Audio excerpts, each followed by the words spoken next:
Kel had never seen a human before the day he received his assignment. He had heard stories, of course. Every species in the galaxy had heard stories about the strange creatures from the small blue planet called Earth. They were said to be soft, weak, and strangely emotional. They lived short lives and spent most of that time doing things that made no logical sense.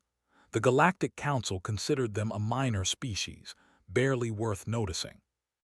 So when the Council told Kel that he would spend the next 2 years living among humans, he felt insulted. He was a scholar, one of the best translators in his generation. His pale blue skin and 4 delicate eye stalks marked him as a member of an ancient and respected species. He had studied the languages of 17 civilizations. He had written papers that were read across the galaxy. And now they wanted him to watch humans. "It is an important mission," the council elder had told him. "Humans are expanding faster than we expected. We need to understand them better." Kel did not argue. Did not argue with the council, but as he packed his few belongings and prepared to board the human colony ship called the Evergreen, he felt certain that this assignment would be a waste of his talents. The ship was smaller than he expected. Human technology was at least 200 years behind and it showed in every metal panel and flickering light. The air smelled wrong, filled with strange scents that Kel could not identify. The corridors were narrow, built for creatures shorter than him. Everything felt cramped and primitive. A woman met him at the docking port. She was middle-aged by human standards, with black hair pulled back from her face and eyes that seemed to look right through him. She wore a simple uniform with a medical symbol on the shoulder. "You must be Kel," she said. Her voice was sharp but not unfriendly. "I am Chief Medical Officer. I will show you to your quarters." Kel followed her through the ship, his eye stalks moving constantly as he tried to observe everything at once. Humans walked past them in the corridors, and every single one of them stared at him. Some smiled. Others whispered to each other. A few children pointed and giggled before their parents pulled them away. "They have never seen a," explained. "You are something new to them." "I am here to observe," Kel said stiffly, "not to be observed." Made a sound that Kel would later learn was called a laugh. "Good luck with that. Humans are curious creatures. They will want to know everything about you." His quarters were small but clean. There was a bed that was too short for him, a desk with a computer terminal, and a window that looked out at the stars. Left him alone to settle in, promising that he would meet the captain at dinner. Kel spent the next few hours reviewing his mission files. The Evergreen was carrying 300 colonists to a frontier world called Telos 4. The journey would take 8 months. His job was to live among the humans, learn their customs, and send regular reports back to the council. Simple enough. But when dinner time came, Kel realized that nothing about humans was simple. The dining hall was loud. That was the first thing he noticed. Humans talked constantly, their voices overlapping in a chaos of sound that made his ear membranes ache. They sat close together at long tables, passing food back and forth, reaching across each other, touching each other's arms and shoulders as they spoke. Kel had never seen so much physical contact between beings who were not family or mates. He stood in the doorway, frozen, until a hand touched his elbow. "You must be our guest." Kel turned to find a man standing beside him. He was older, perhaps 50 human years, with gray hair at his temples and deep lines around his eyes. He carried himself with quiet authority, and when he smiled, the lines on his face deepened. "I am," the man said. "Captain of this ship, please come sit with us." Led him to a table near the center of the room. Was already there, along with 2 others. One was a young man with messy hair and a wide grin who introduced himself as. He talked so fast that Kel could barely follow his words, jumping from topic to topic like a creature that could not hold still. The other was a woman named, who had calm eyes and a serious expression. She studied Kel with obvious interest but asked no questions. The food was placed in front of him. Kel stared at it with all 4 eye stalks. It was red and orange, covered in some kind of sauce, and it smelled like nothing he had ever encountered. "It is called kimchi," said helpfully. "Spicy stew. Very good, try it." Kel took a small bite. Fire exploded in his mouth. His eye stalks shot straight up in shock, and he grabbed for the water glass so quickly that he nearly knocked it over. The humans at the table burst into laughter. "Too spicy?" asked, but her eyes were kind. "I was not prepared," Kel managed to say once he could speak again. "Human food takes some getting used to," said. He signaled to someone, and a moment later, a plate of plain rice appeared in front of Kel. "Start with this. We will introduce you to the dangerous stuff slowly." Kel ate the rice and watched the humans interact. They were so strange. Told a story about something that had happened in the engine room, and everyone laughed even though the story involved a mistake that could have been dangerous. Argued with about the best way to organize medical supplies, their voices rising in intensity, but then smiled and patted its hand, and they moved on to another topic as if the argument had never happened. Listened more than he spoke, but when he did speak, everyone paid attention. And the touching. There was so much touching. Hands on shoulders, elbows bumping elbows, leaning against as if physical closeness was the most natural thing in the world. Did not touch like this. For Kel's people, touch was reserved for family and the closest of bonds. These humans touched as easily as they breathed. After dinner, Kel returned to his quarters and composed his first report to the council. "Initial observations of human behavior," he wrote. "The species appears to waste significant resources on non-essential activities. They consume food that causes physical pain. They argue loudly about minor issues, then forget the arguments immediately. They engage in constant physical contact with individuals who are not family members. They keep decorative plants in their living spaces for no practical purpose. They play music during meals even though it serves no strategic function. Their social organization appears chaotic, yet they seem to function effectively as a group. I do not yet understand how." He paused, his long fingers hovering over the keyboard. "They also laugh frequently," he added. "I do not yet understand the purpose of this behavior either. Further observation required." Kel sent the report and lay down on his too-short bed. Through the window, he could see the stars sliding past as the Evergreen moved through space. Somewhere behind them was somewhere ahead was Telos 4. And all around him, 300 humans were living their strange, loud, confusing lives. This was going to be a very long 2 years. But as Kel closed his eye stalks and tried to sleep, he found himself thinking about the way had smiled when he ordered the plain rice. It was such a small thing, such an unnecessary kindness for a stranger who was not even the same species. He did not know what to make of it. He did not know what to make of any of them. 3 months passed on the Evergreen, and Kel learned many things about humans. He learned that they could not function without a drink called coffee. He learned that they told each other stories for entertainment, stories that were not even true, just imagined. He learned that they sang songs together, sometimes for no reason at all, and that this activity seemed to make them happy. He learned that they formed deep emotional bonds with animals they called pets, creatures that served no useful purpose but were loved anyway. He still did not understand them, but he was beginning to find them interesting. The ship had fallen into a comfortable routine. Kel ate meals with and the others every day, taught him card games that made no logical sense, checked on his health every week and complained that biology was too different for her medical training, asked him questions about his, careful questions that showed she was genuinely curious about his people. Kel still sent reports to the council, but they had grown shorter. What could he say? That humans were strange. The council already knew that. That they were inefficient. That was obvious. That they were somehow becoming less annoying to him as time passed. That was not the kind of information the council wanted. Then the distress signal came. Kel was in his quarters when the ship suddenly changed direction. He felt the engines shift, heard the hum of power increasing, and knew immediately that something had happened. He made his way to the bridge as quickly as his long legs could carry him. The bridge was chaos. Crew members sat at their stations, fingers moving quickly over controls. Screens showed data that Kel could not read.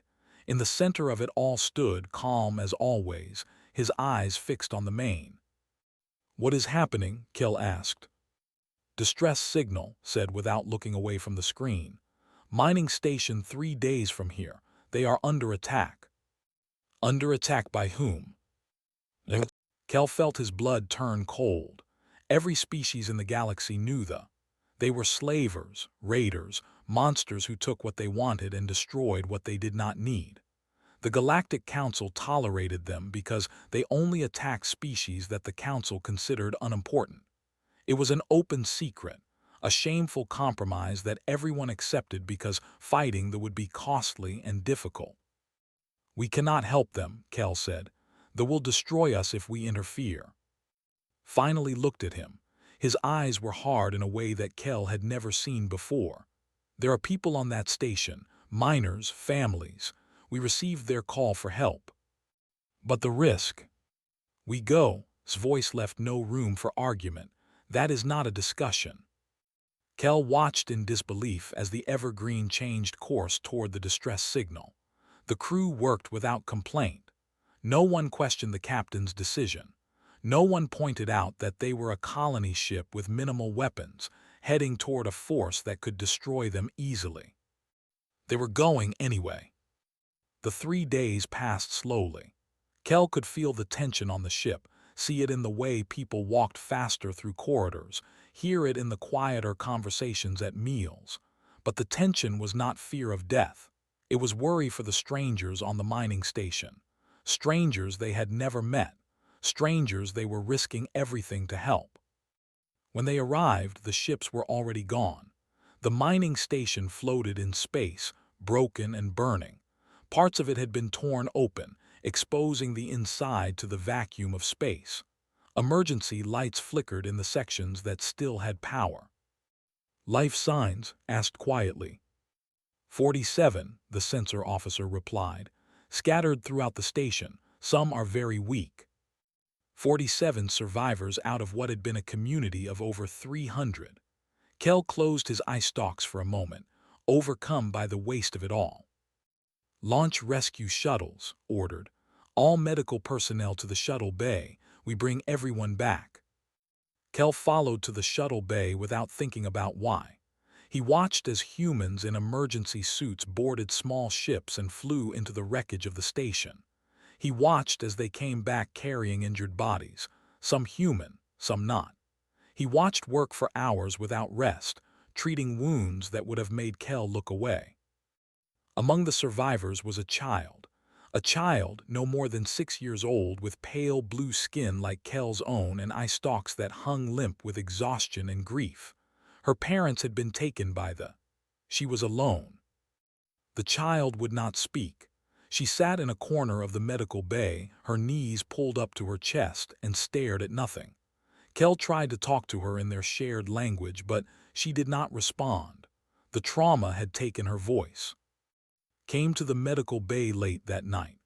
Kel expected him to check on the rescue operation, to ask for reports, to do captain things.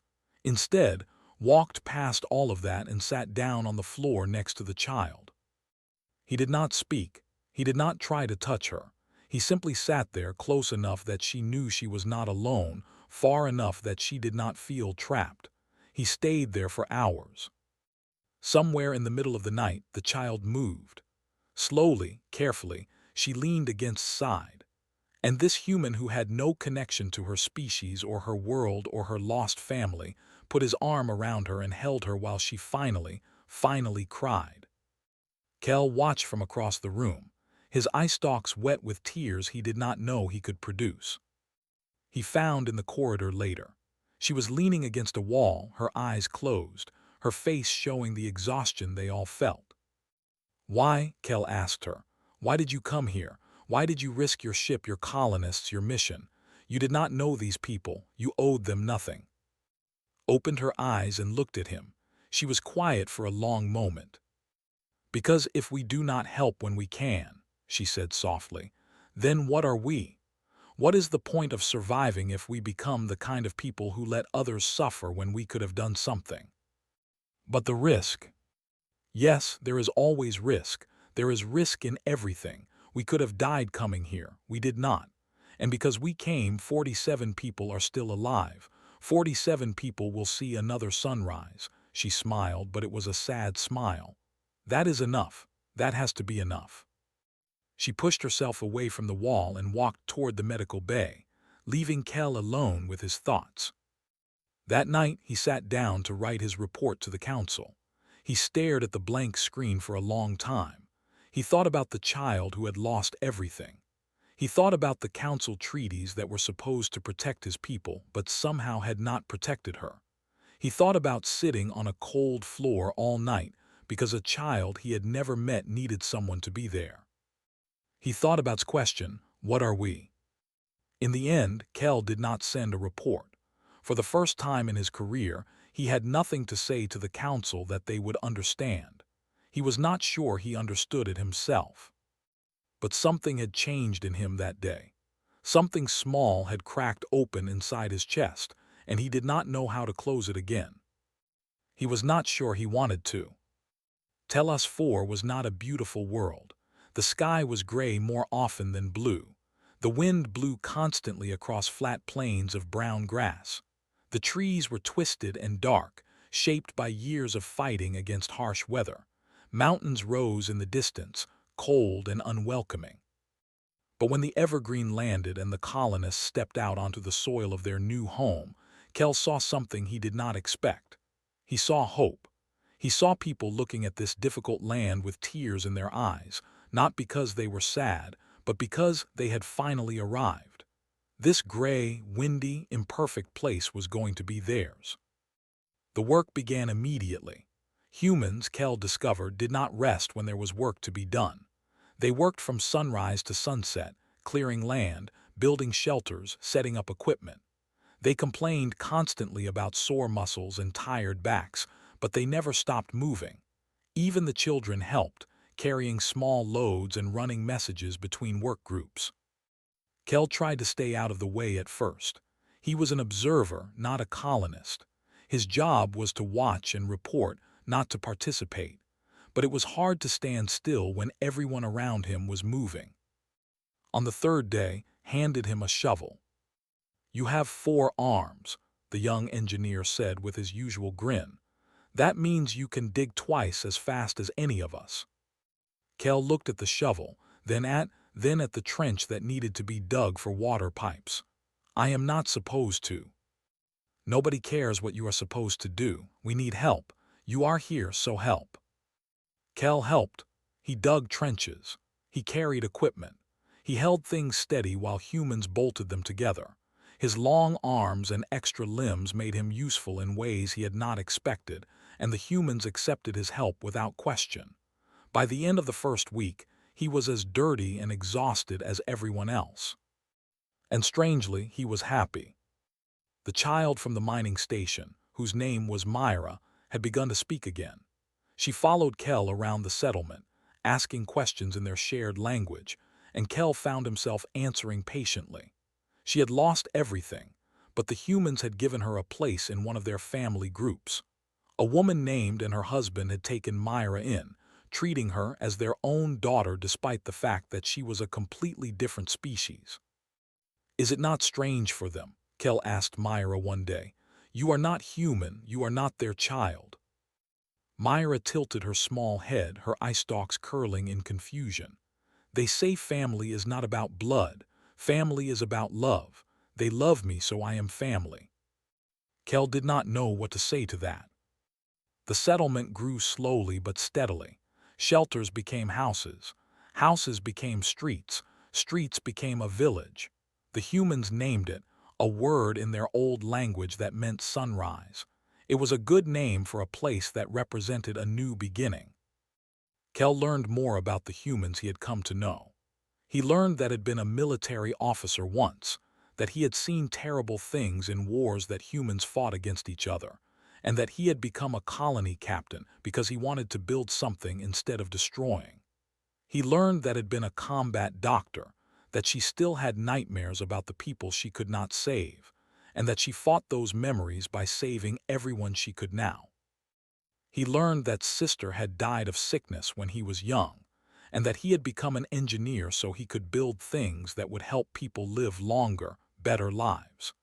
He learned that had survived a disaster on another colony world, that she was the only one of her original group who made it, and that she carried the weight of their memories every single day. These humans were broken.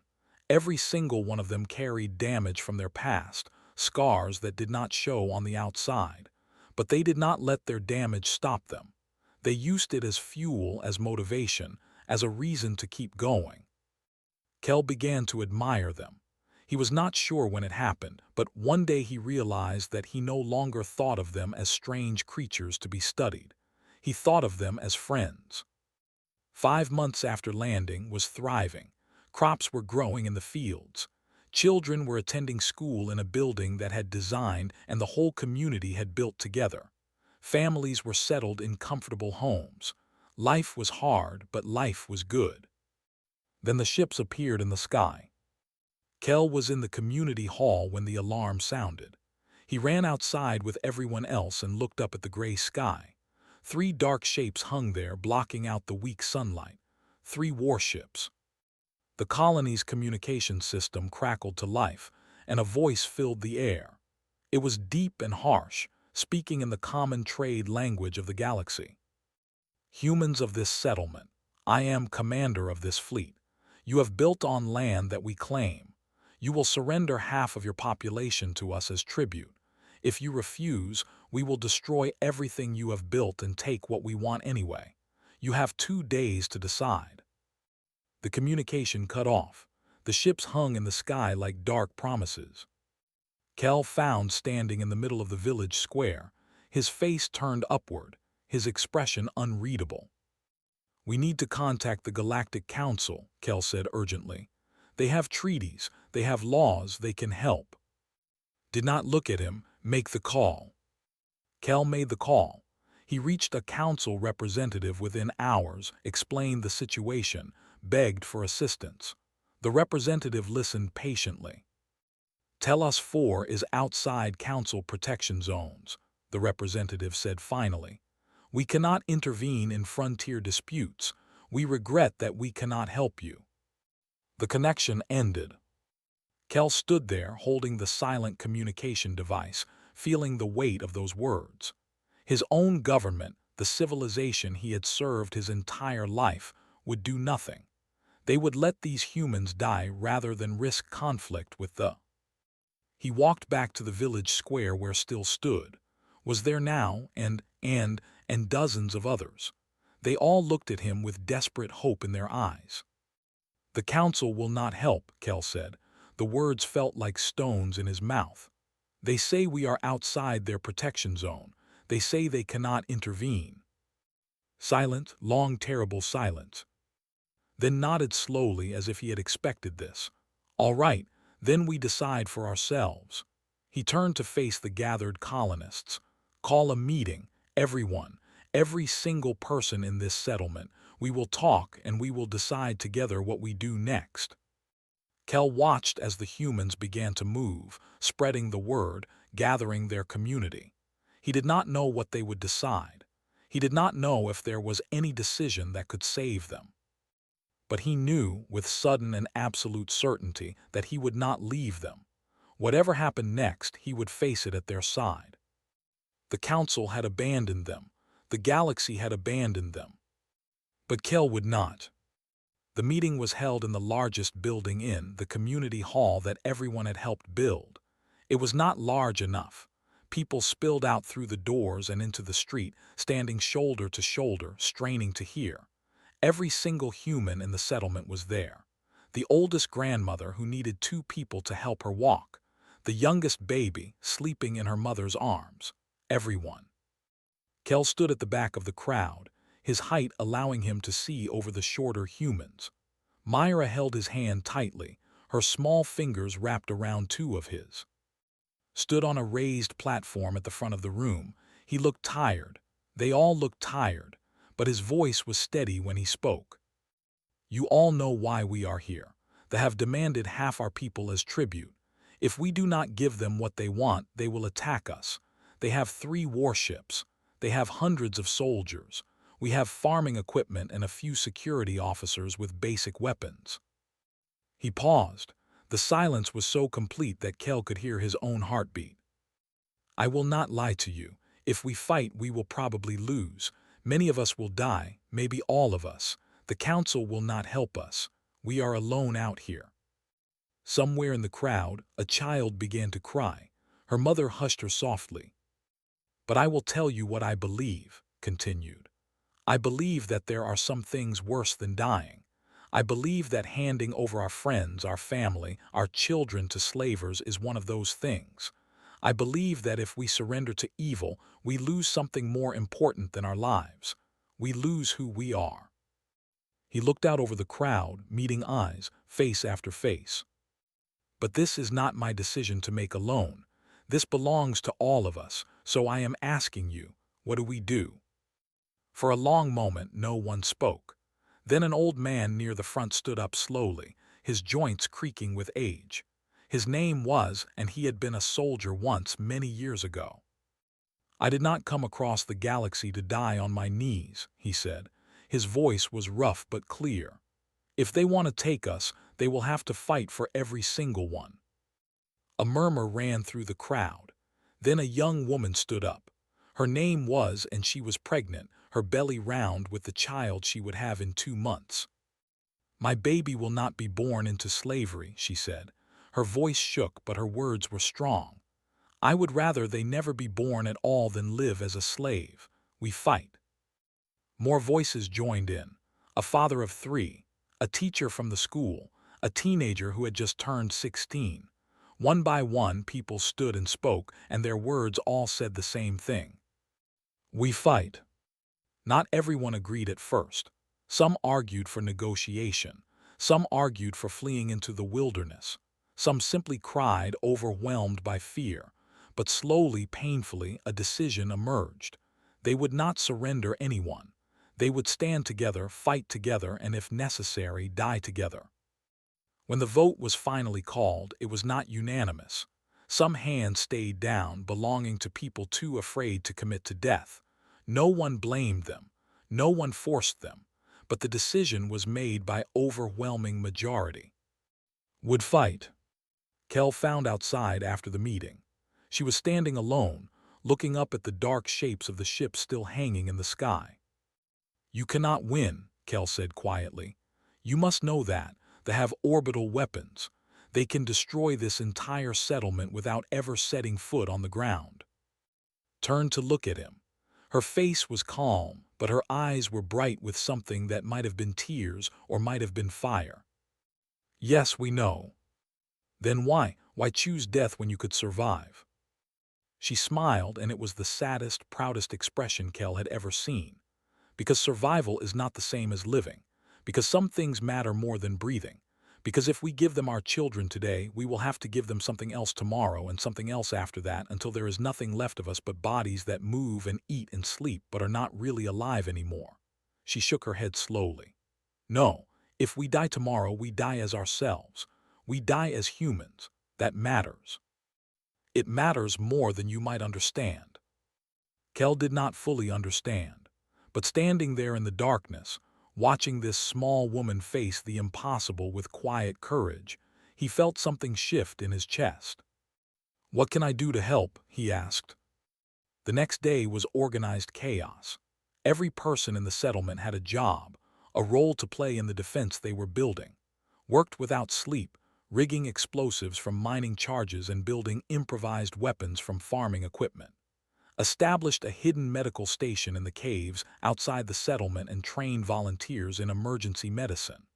Organized supply caches and escape routes, making sure that even if the worst happened, some people might survive to carry on. The elderly were not sent away to safety. They refused to go. Instead, they worked alongside everyone else, preparing food, organizing equipment, caring for the children who were too young to help.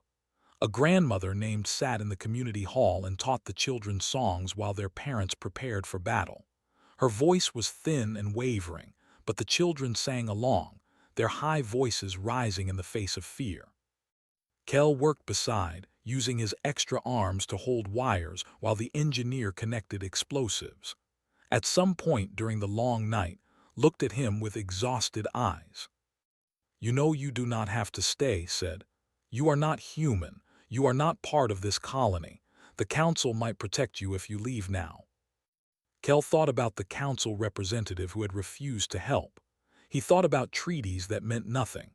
He thought about Myra, the child who had lost everything, and found a new family among these strange, stubborn, impossible humans. "I am staying," Kel said. Grinned the same wide grin he had worn when he first handed Kel a shovel. "Good. We can use another pair of hands, or 2 pairs, however many you have." Dawn came slowly, painting the gray sky with colors that almost looked like hope. Kel stood on the front line of the settlement's defenses, a weapon in his hands that he barely knew how to use. Around him stood humans of all ages, all shapes, all histories, farmers and teachers and engineers, parents and children, the young and the old. They were terrified. Kel could see it in their faces, smell it in the air around them. Every single one of them was shaking with fear. But none of them ran. Walked down the line, stopping briefly beside each person. He did not give speeches. He did not make promises. He simply looked at them, touched their shoulders, and nodded. It was enough. When the captain reached Kel, he stopped. "You do not have to do this," said quietly. "This is not your fight."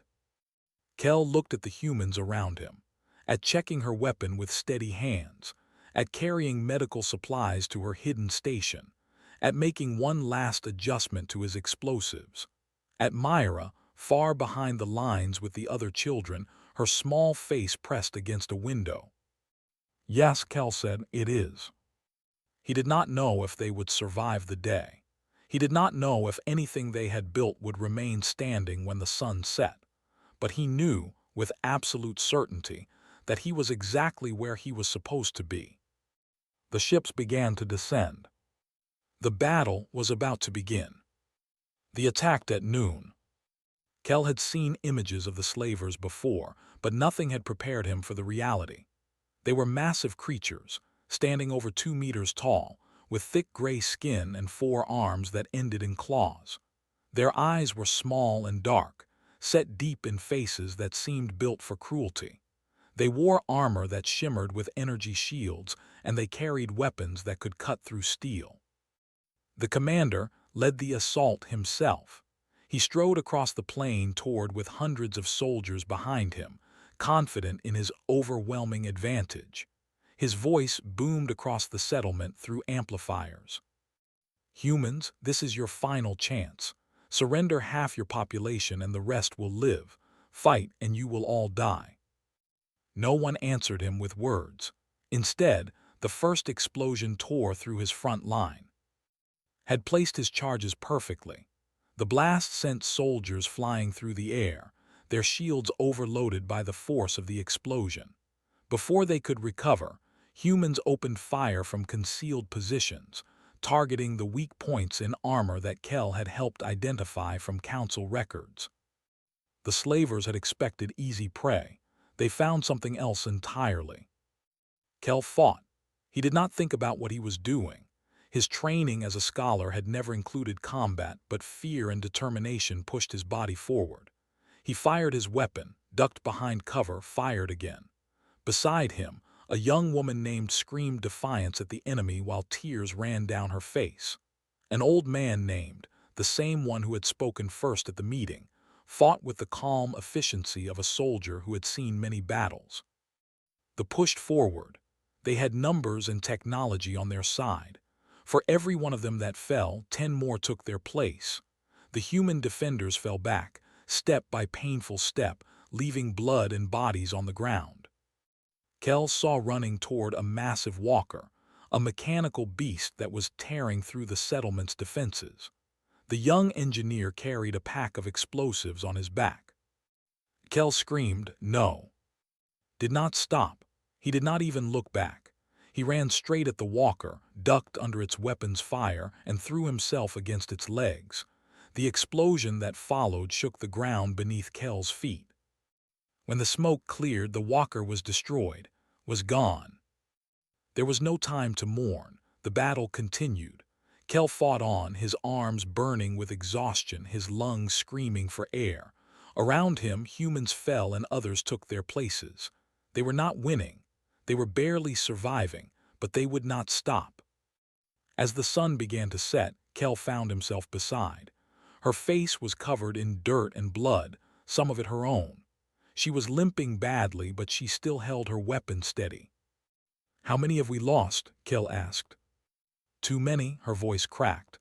"But we are still here, we are still fighting." A fresh wave of soldiers appeared on the horizon. His voice echoed across the battlefield again. "Enough games. I will destroy this settlement from orbit. Surrender now or die in fire." Kel looked up at the sky. One of the warships was moving into position, its weapons charging with a sickly purple light. In minutes, everything they had built would be gone. Everyone they knew would be dead. Then something impossible happened. Light flashed across the sky, not the purple light of weapons, but the white light of hyperspace engines. One ship, then two, then 10, then more than Kel could count. Human ships. Dozens of them dropped out of hyperspace, surrounding the fleet. They were not military vessels. Kel saw cargo ships and passenger liners, mining haulers and research vessels. Ships that had no business in a battle zone, ships that should have been thousands of light years away. A new voice crackled over every communication channel in the system. "This is Captain of the vessel Morning Star, representing the human coalition. Forces, you are ordered to withdraw immediately. Any hostile action against the colony of will be considered an act of war against all of humanity." More ships arrived. Word of Telos 4's stand had spread through human space at the speed of light. Every ship that could make the journey had come. Freighters had dumped their cargo to make room for weapons. Passenger ships had filled their holds with volunteers. Humans from 100 different worlds had dropped everything and flown across the galaxy to help strangers they had never met. Because that was what humans did. His voice came over the communication channel, tight with fury. "You cannot threaten me. The Council will not support you." "We do not need the Council," Captain replied. Her voice was ice and steel. "We are humans, we take care of our own." The standoff lasted only minutes, though it felt like hours. Made his calculations. 3 warships against dozens of determined human vessels. A colony that had fought far harder than expected. Reinforcements that would keep coming as long as there were humans alive in the galaxy. Kel stood in the ruins of and watched the enemy ships rise into the sky and disappear into hyperspace. Around him, humans were crying and laughing and holding each other. They had won. Against all odds, against all logic, they had won. Appeared beside him, her medical bag still hanging from her shoulder. "You are hurt," she said, pointing to a wound on his arm that Kel had not even noticed. "I am alive," Kel replied. "That seems more important." In the days that followed, Kel walked through the settlement and saw humans rebuilding. They mourned their dead, including whose sacrifice had saved dozens of lives. They cared for their wounded. They welcomed the survivors of the attack, refugees from other species who had arrived with no claim on human loyalty but were given homes anyway. Myra found him on the 3rd day, sitting alone on a hill overlooking the settlement. She climbed up beside him and sat down, her small body pressed against his side. "Are you going to leave?" she asked. Kel thought about the question. The Council would want him back. They would want to know what had happened, want his observations and reports. He could return to his old life, his old career, his old certainties. But that life felt very far away now. "No," he said, "I think I will stay." Years later, Kel stood before the Galactic Council as the first ambassador to the human coalition. His colleagues asked him the same question that everyone asked when they wanted to understand humanity's rapid rise to power. What makes them so dangerous? What is their secret weapon? Kel thought about sitting on a cold floor all night for a child he had never met. He thought about asking what they were if they did not help. He thought about running toward death with a smile on his face. He thought about crying and screaming and fighting all at the same time. You want to know humanity's secret weapon, Kel said. It is not their ships or their technology. It is not their numbers or their resources. It is love. His colleagues shifted uncomfortably. Love was not a military concept. They love fiercely and without logic, Kel continued. They love their families. They love their friends. They love their communities. And somehow, impossibly, they extend that love to strangers they have never met. They will fight and die for people they do not know, simply because those people need help. He looked around the council chamber, meeting the eyes of beings who had watched Telos 4 from a safe distance and done nothing. Do not threaten a human's loved ones. Do not force them to choose between safety and their souls, because they will choose their souls every time, and they will make you pay for putting them in that position. Kel paused, remembering the moment when dozens of human ships dropped out of hyperspace to save a colony of strangers. That is the force no alien could withstand. That is what humanity taught me. That is why I stand with them now and always.